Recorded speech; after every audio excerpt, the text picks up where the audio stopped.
Четвертый год подряд на специальный семинар в Атланту съезжаются лидеры онкологических организаций стран Латинской Америки, Африки, Азии и Восточной Европы. За предыдущие годы обучение прошли 80 человек из 39 государств.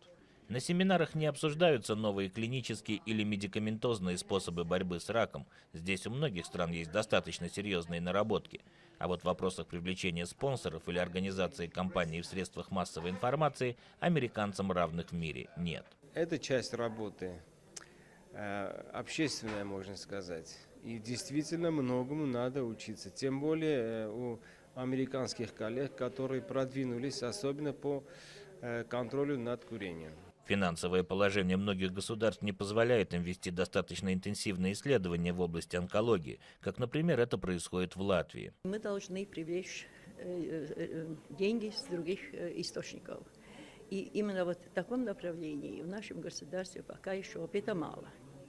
Поэтому то, что мы видим здесь, это нам может оказаться весьма полезным. Но в американском противораковом обществе организаторы семинара убеждены, что борьба со страшным заболеванием не должна иметь ни финансовых проблем, ни государственных границ.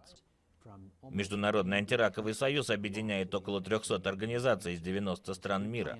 Мы находимся в постоянном контакте и взаимодействии. Основной задачей на сегодняшний день является борьба с курением. Сейчас в мире курят около миллиарда человек, и если мы не остановим этот рост, то получим такую эпидемию рака, какой человечество еще не видело. Некоторые наиболее оптимистичные футурологи полагают, что панацея от рака будет изобретена где-то к 2015 году. Разделяет ли этот прогноз господин Сафрин? Я не согласен с этой точкой зрения. Рак не исчезнет в ближайшем будущем.